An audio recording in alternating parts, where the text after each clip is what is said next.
Hello everyone, this is Fugitive Red-Eye, and last week I reviewed Twentica, which was the first episode of Red Dwarf Series 11. So, to follow suit, this week I am reviewing the latest episode, or the second episode, rather, of Red Dwarf Series 11, Samsara. Again, this will be filled with spoilers, most likely. Again, these are unscripted, so there's no telling what I'm going to say, but I'm willing to bet I'm going to spoil the plot, so yeah. But that being said, the episode, again, it's very good, very much more sci-fi themed. Like I said before, I think this season they're going for the sci-fi look again. First thing I wanted to mention was, I'll just start off with the plot. I'll give a brief summary. It begins with Rimmer and Lister playing Monopoly, which I assume is supposed to be a pun on the fact that they're on a mining ship, and it's Monopoly. And Lister is cheating and kicking Rimmer's ass, and then they suddenly get a distress call from a ship that crash-landed in the ocean 3 million years ago called the SS Samsara. They get a distress call from an escape pod that got off the ship, and when they rescue it, they find that the two people who had sent the distress call have been vaporized. So they explore the ship, and through exploring the ship, they discover it has what is known as a karma drive. The karma drive, according to Crichton, works on the same technology as Justice World, and in fact, it basically punishes you for doing bad and rewards you for doing good, or at least that's the idea of it. However, those two people who had sent the distress call actually had sabotaged the karma drive to make it so that it punishes good behavior and rewards bad behavior.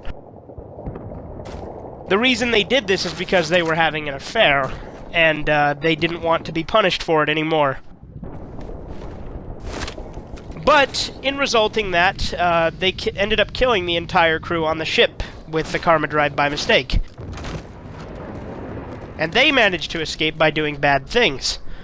It doesn't really tell you how they escaped, but it's implied, well, it's actually stated that the reason that they were vaporized is because they tried to warn the Dwarfers about the karma drive.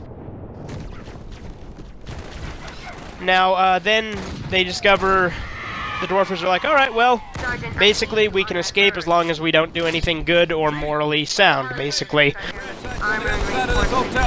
And of course, Lister tells Rimmer that it's really unfair because he has such a disadvantage, or he has such an advantage.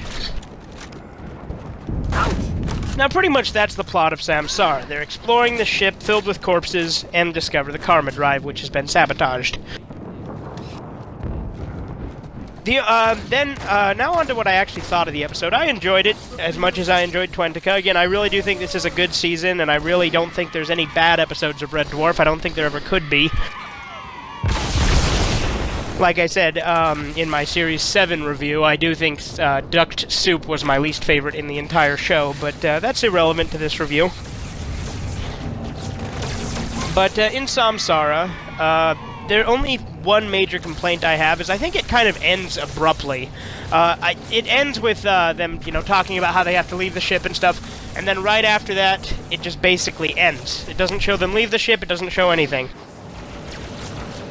The highest concentration of... The very final moment is when the cat finds that Lister had a bunch of Monopoly cards stored in his jacket. That bridge is the most direct route to the city center. But it never tells you how they escaped the ship or anything, which is fine. I mean, obviously, these episodes are only 30 minutes or so. Actually, 28 to 29. I guess in the UK they actually get longer episodes, because here in the US, usually it's like 24 because they want to fit in commercial breaks. But I'm happy that Red Dwarf's, those extra 4 minutes do add up. The carrier just launched a wave of pods. They're inbound on your... But I think it was a very good episode, and I would recommend anyone watch it if you haven't yet. I definitely... Obviously, if you're in the UK, you can watch it on uktvplay.co.uk, which I will most likely link in the description again, just like I did last week.